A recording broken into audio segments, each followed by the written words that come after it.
about Shellphish and how with Shellphish we qualified to the Cyberbank Challenge.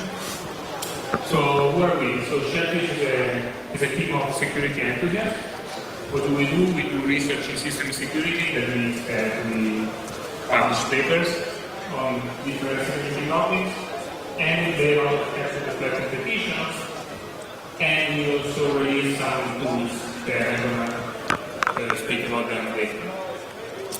So Shellphish started in 2004 at the Cyber at the University of California, Santa Barbara. And it's a nice place, but we like to stay inside the building in front of monitors. And so then Shellphish expanded to other places such as Northeastern University, that as you can see it has a very different weather and indirect interference. And so we have Shellphish teams in the last year. We have people playing with us from all over the world. And we just need people from Australia, so if you know someone from Australia, that would be nice. But, so, as I said, we play security competitions, typically for CDF, probably in this competition, we typically have to either just to solve different security challenges, that could be project vulnerable service, the website, or device, or website. Du coup, comment tu sais ce qu'il y a dedans? Et hier, on m'a sorti la traduction française de To Spoil. Petit peu caché. Je trouve ça génial. Ouais, c'est pas mal.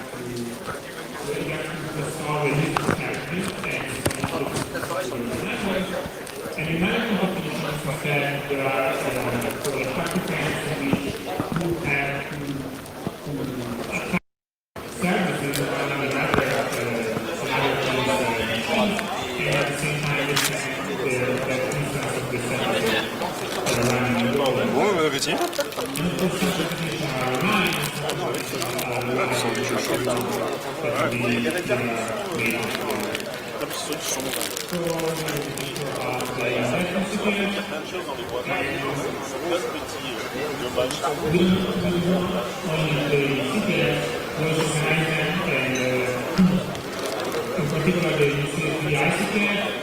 It's an attack based on CPS, so we organize it since 2002.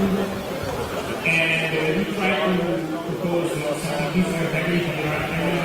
We try to propose something different. Sometimes we want to do different, sometimes we just want to practice, see what we're trying to do. And if you want more information, I posted the website of the ICPS.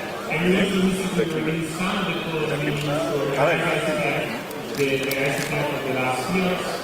And there is a paper you can read about ICPF organization. Il faut voir qu'il fasse un peu chaud plutôt que les gens puissent We also released some tools, so I'm going to do a demo later about Anger, which is a bioanalysis tool. But also we recently released a set of exploitation examples of how we can install the production from GitHub, and also CPF tools that is a connection of different tools you might want to use during CPF. So, okay, so what I'm going to do today is the Cyberbank Challenge. That is this competition we qualify for, and we are working to play the finals in a moment. So what is the Cyberbank Challenge? So the Cyberbank Challenge is something organized by DARPA, a US government organization, and before DARPA organized the Grand Challenge, so we have cyber. So the Grand Challenge was focusing on vehicles, so the idea was teams had to build autonomous vehicles going from a place to another in the desert, and in 2004 this was a very strong innovation. Only now we're seeing the first real world autonomous cars.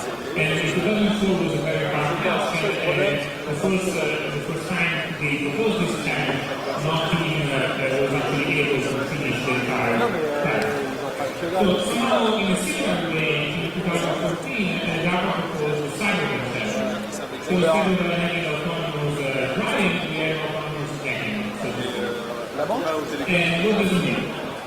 So, as I say, it started in 2014. Qualification events was about 1 year ago, and now and 7 teams qualified for the final event. It will be August 4th at DEF CON, that is the huge security conference in Las Vegas.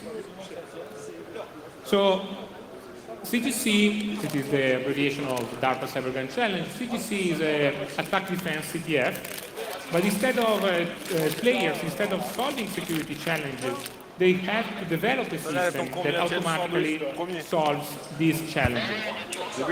And so the focus here is, of course, on automation, and in particular what you have to do is to exploit vulnerabilities in binaries.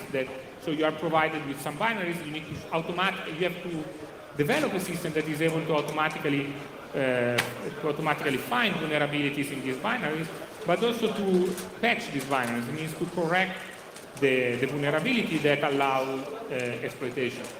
And as I say, no human intervention is possible. So everything has to generate exploits, and what is the real meaning of exploit? What is the precise definition? So for the qualification round, an exploit was just something that it was just an input that when provided to the binary was crashed. And also patch the binary. So what is a patch? A patch is a fix to the binary. C'est sympa, t'as vu, ils ont mis un cendrier. Okay.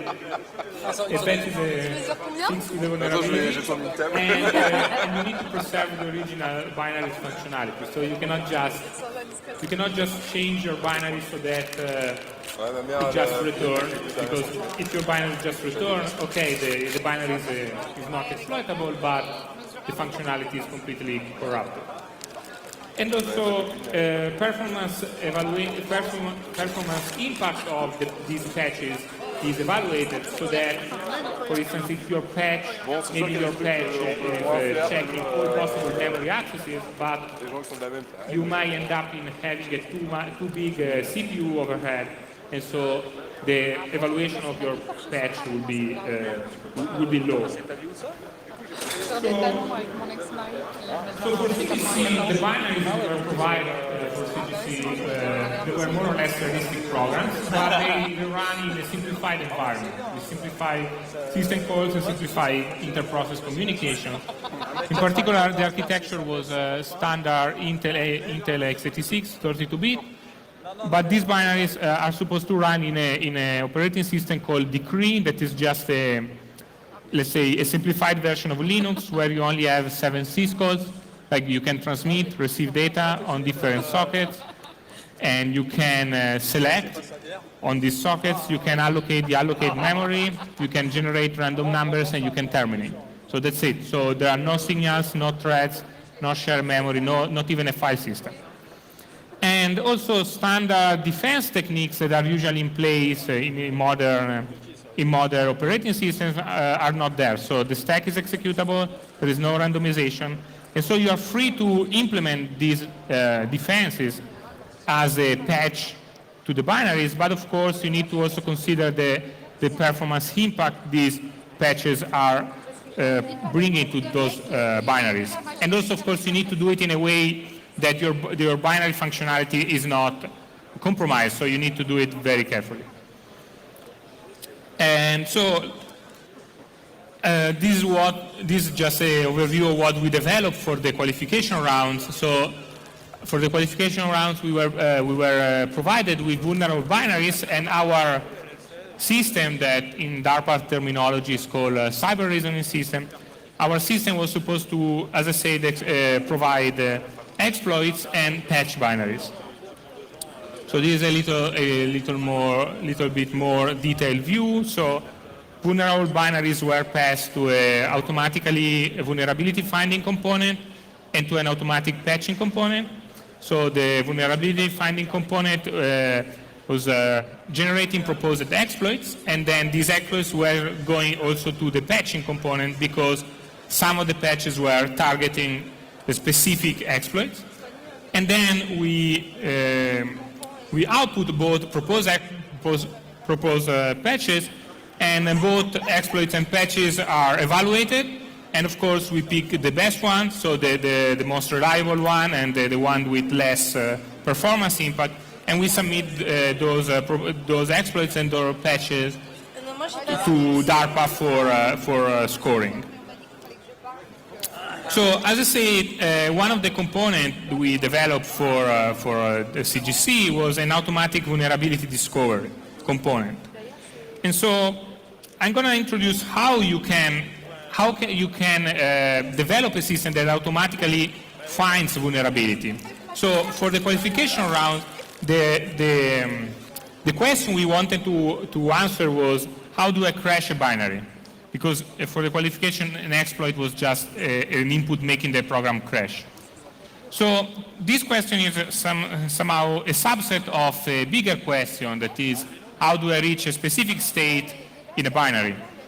And so this in general is not decidable question and not decidable problem, but there are two approaches that more or less can give you an answer, at least in some cases. So one is called fuzzing and the other is called symbolic execution. So let's see both of these approaches.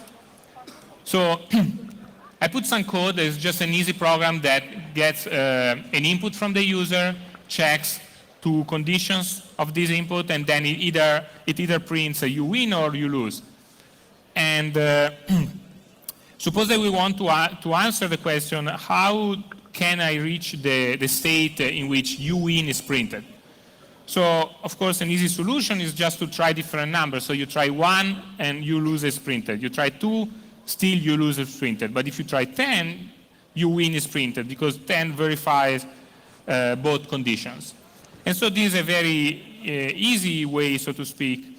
And in particular, for CGC, we use a particular type of fuzzing called coverage-guided fuzzing. That means that our system were focusing on those inputs that cover the most the binary, so those inputs that execute more instructions inside the binary. And our system was based, and is based on AFL, that is a very famous public fuzzer. And fuzzing works very well in a lot of cases, but there are some specific cases in which fuzzing does not really work. And let's see one of these cases. So suppose that now I change the second condition from x less than 100 to x squared equal to a big number. And so now if I try random inputs for my code, it's very unlikely that just by trying random numbers I will be able to print, to reach the condition in which the text you win is printed.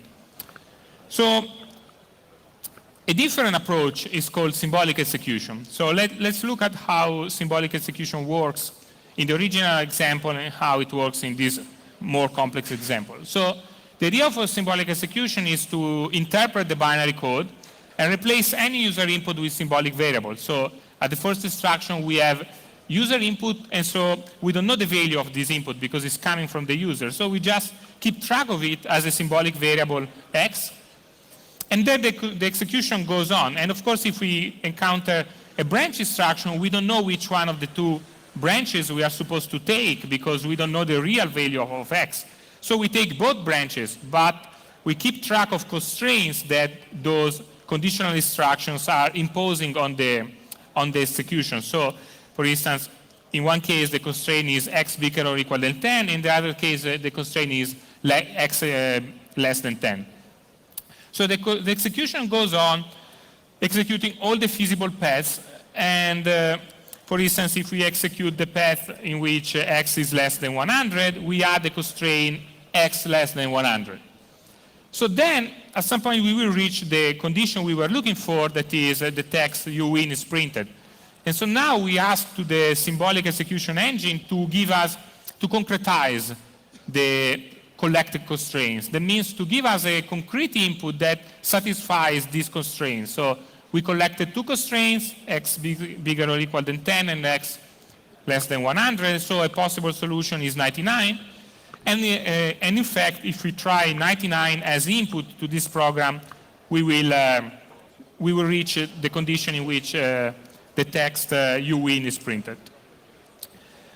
So if we move from the simple example to the more complex one, we see that for symbolic execution, this is just a matter of having a slightly different constraint. So now we have the constraint x squared equal to that big number, but still a symbolic solver can still provide us a solution to this problem. And in this case, the solution is x equal to 1, 2, 3, 4, 5. So we use symbolic execution for CGC. And in particular, we use symbolic execution from Anger, that is this binary analysis platform developed at UCSB. And in particular, so we were looking for inputs that were making the binary crash. And so we were looking, for instance, for memory accesses outside allocated regions or unconstrained instruction pointer. That means a state in which the instruction pointer of the program can assume any value. For instance, we have some user input going to a register and then jumping to that register. So in that case, the instruction pointer can assume any value. And so if either the condition 1 or condition 2 is true, it means that we found an input that will make the program crash. That is what we were interested in. And so we also studied how to merge the two approaches. And in particular, our lab published a paper called Driller that has been published on the NDSS February 2016. And this paper studies how to merge these two approaches. And what is interesting is the following. If these are all the binaries we were provided for the qualification, these are the binaries that we were able to find a crash using just fuzzing. So this is in scale. And these are the binaries we were able to find a crash using symbolic execution. But combining the two approaches, we were able to find more than just the sum of the two approaches alone. And you can find details about this in the paper called Driller. And okay, so as I said, our symbolic execution and also Driller are based on Anger, that is the binary platform developed at UCSB. So I'm not one of the developers of Anger, so if you have super technical questions, I'm not sure I can answer. But anyways, Anger is an open source project. You can find it on GitHub. Please put a star. And it's an architecture-dependent system, and of course, it's compatible with normal ELF, with CGC ELF, but also with Windows and other architectures. And it's written in Python, so it's allegedly easy to use, and you can install it with one or maybe two different commands, at least on Ubuntu 14. And you can interact with it with using IPython, like an interactive shell. And so now I'm going to show you a demo of how we can use Anger to, in this case, to find an input that makes a program crash. So I'm going to show you how to apply Anger to this binary called Cadet1. It is a very easy sample binary DARPA release for CGC. And what this binary does is just checking if a string is a palindrome. So we can run it here.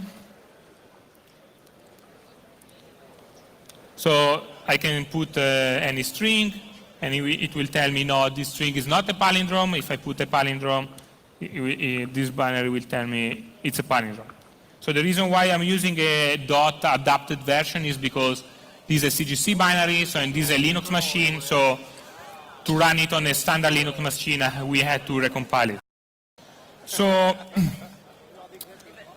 this binary has a classical buffer overflow. In particular, 128 bytes are read from user input, and they are placed in a 64 bytes buffer. So an attacker can exploit this to corrupt the memory, in particular to write some data on the stack. And so through this, you can hijack control flow and having basically arbitrary code execution.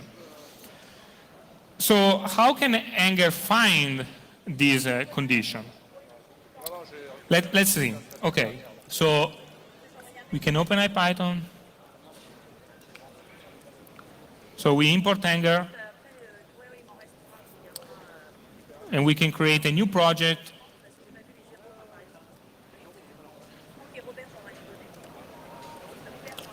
So now we have a new project. So what we want to do is to create a path group. So a path group is basically a data structure used to hold all different paths that the symbolic execution discovers during the execution of this program. So we need to do this. I'm going to copy and paste. So we just do basically project.pathgroup, and we need this option save unconstrained, because in this case we are specifically interested in unconstrained paths. That means that the user input control the execution of this program.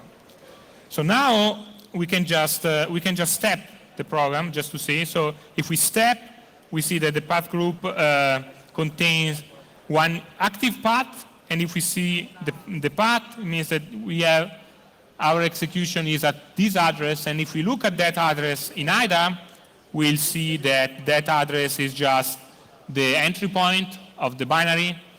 We can do another step, and we can see that now we are at this other address that is the second basic block of the binary. So you can use Anger just to execute a binary, but as I said, in this case, I'm interested in finding an input that makes the program crash by reaching a state in which user input controls the instruction pointer, and this state is called an unconstrained state. So what I can do is I can just do an easy while loop. So in this while loop, I check if the length of the list containing unconstrained paths is bigger than 1, I exit. Otherwise, I just step. So now it's stepping. It should take 10 seconds probably, and at some point we are going to get an answer, ideally, hopefully. Okay, so now it means that Anger found an unconstrained state. We can actually save this state in a variable, and then what we can do is we can dump the content of std in this state. It means that we can dump what the user is supposed to input into this binary to actually reach this unconstrained state. So we do state.posit.dump, 0 is std, and we save it in a file. Okay, so now if we look at the content of that file, we see that it's basically just a lot of null bytes. And as a matter of fact, if we cut this file into the program,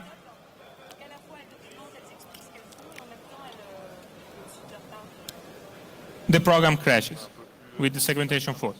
So that's good, because this was something like this is a valid exploit for the qualification. And I'm going to show you another example of how you can use Anger. So this binary also has an Easter egg.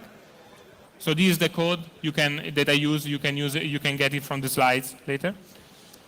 So an Easter egg. So it means that if you input a string starting with that accent character that is called a caret character, if you input a string like that, the text Easter egg is printed. We can actually try this. And if we input something like this, the text Easter egg is printed.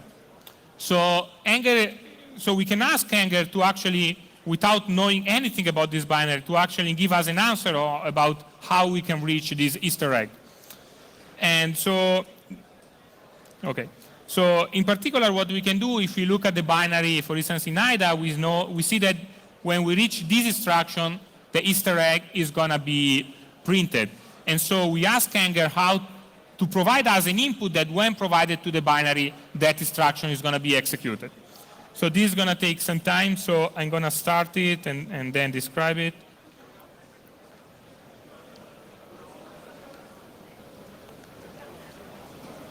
Okay, so these are the instructions I just pasted. So as before, you import Anger, you create a new project, and then you need to basically disable this option so that you use less memory.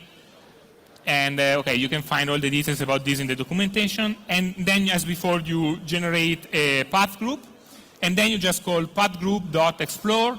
You put the address you want to reach, and then eventually you will find a state. A state that means a state in which you have an input that is actually reaching that instruction. So this is going to take a while, so maybe I can go on and then show it to you. Right now, Anger is doing computations, and is also complaining because it found a state in which, basically this means that it found a state in which the instruction pointer is unconstrained, because this program is actually vulnerable. So Anger is this is somehow an anomalous condition, so it's giving this as a warning to us. But I think it should be done in 30 seconds, maybe. Let's see.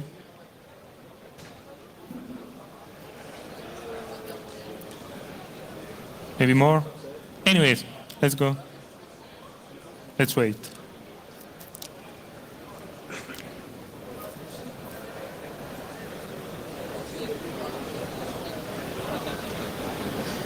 Okay, so it reached a state, it saved the input in this file. So if we look at that file is actually starting with a character as expected. And if we cut that file into our binary, we'll see the Easter egg. So see, the Easter egg is printed.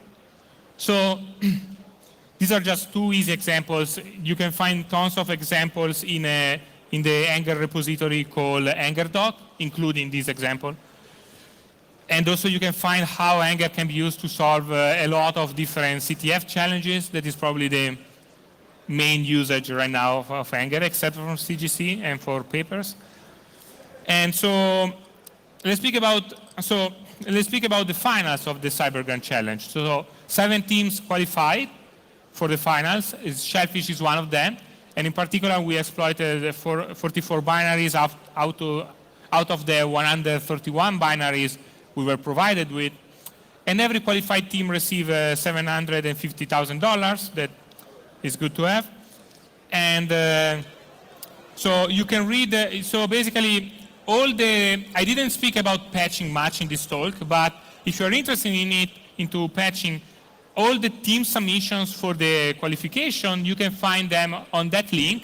And if you like doing reversing, you can just reverse all of them, and you can study how different teams implemented patches differently, how they injected code inside binaries, and also what did they try to defend with these patches? Did they try to just do some specific checks? Did they try to check all the memory accesses?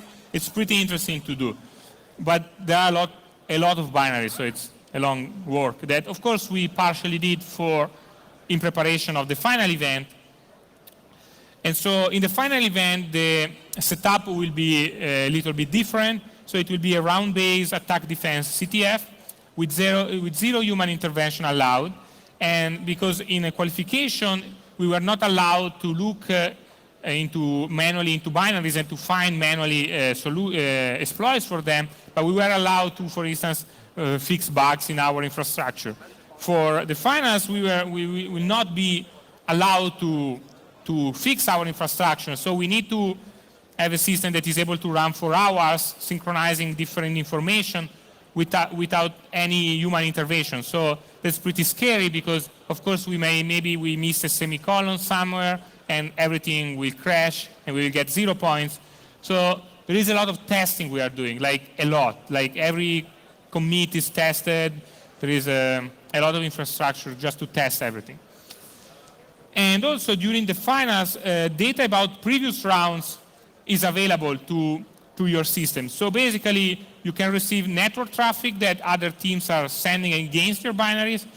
You can also get patches that other teams submitted.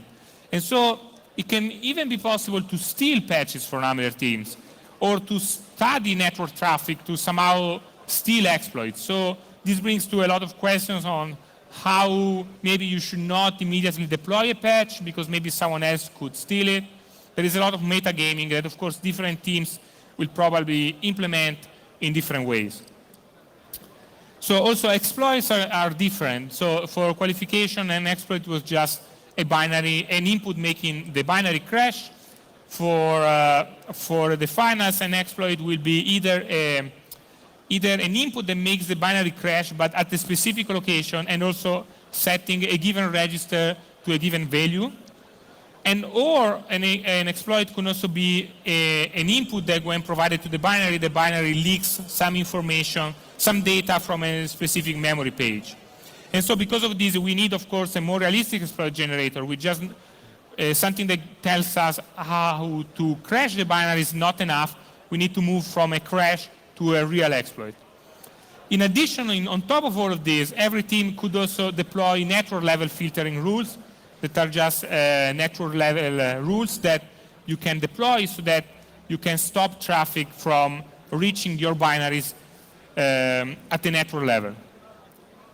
So as part of the finals, every team has access to a cluster of 1,280 cores, 16 terabytes of RAM, 128 terabytes of storage, and this is basically a rack of one for one of the team. So DARPA is bringing 7 of these guys inside an hotel in Vegas, and I think they're also bringing a 0.5 megawatt generator to power all of them and to cool them.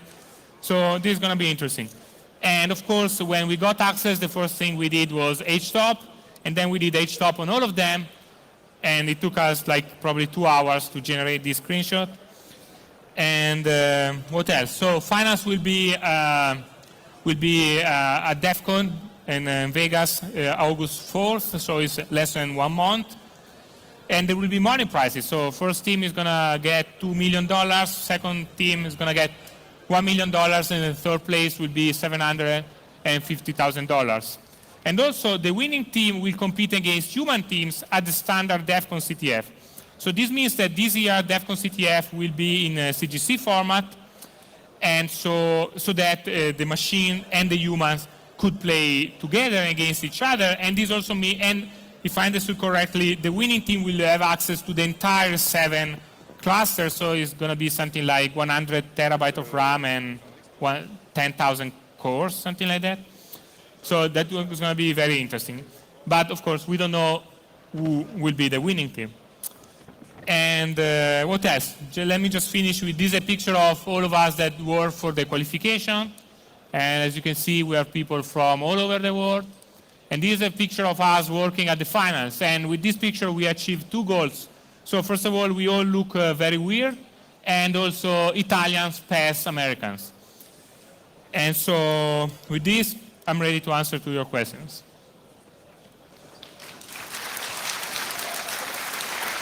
Thank you very much, Antonio. Do you have any questions in the audience? I'm giving you a free T-shirt for a question. You want a free T-shirt? Or you just want a question? Oh, free T-shirt given.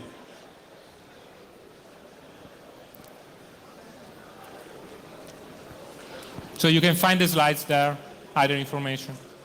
Hi. When the script that showed the single stepping, what performance are we to expect from that? From what? The single stepping, one step to the other. What kind of impact does it have on performance? During, sorry, I didn't get it. During symbolic execution? When you were doing this symbolic execution, if you go back in the script. Yes. Okay. Yeah. Which kind of performance? Yeah, what delay does it have? If I execute the executable and then I execute it with anger.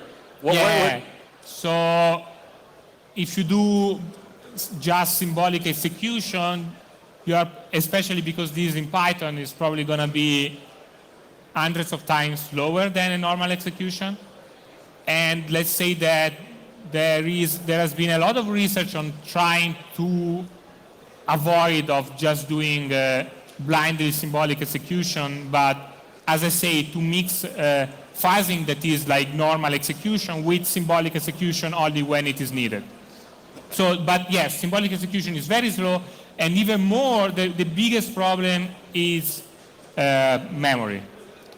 Because you need to keep track of all the paths you are exploring, and of course, when you have a branch, you don't know which path to get, you need to keep track of two paths. But then if this branch is inside a loop, you get to what this is called an exponential explosion of paths. So yes, symbolic execution in itself is not very efficient, for sure. And what solver are you using? So Anger is using Vex to transform assembly instructions to an intermediate representation, and then Vex, the solver is Z3. Okay. Yeah. Okay, thank you. Very good presentation. Okay, one last question. I saw someone over there. There. Oh, sorry. Don't worry, you have time later to speak with the speaker after the talk. Have you considered using QEMU or any kind of virtualization or system emulation for performance reasons or software controls? So I don't know where you are. Anyway. There. Okay. Here, there. Okay. So we are using QEMU. So let's say, so CGC binaries are in this special format, so DARPA provides you a virtual machine to run them. Nothing prevents you to run them outside the virtual machine, maybe in a modified QEMU environment. And we, so your question is if QEMU is putting a lot of performance overhead? No? Sorry? So is your question how QEMU is impacting performance? If you use QEMU at all, and why did you not use it? I don't have precise data about this, but I think QEMU is typically almost as fast as a normal system. I don't think QEMU is putting a lot of performance impact. And there might be specific cases in which QEMU is slow when maybe you need to emulate syscalls, or of course if you want to do analysis on top of QEMU, then it might be slow. But QEMU in itself is pretty fast.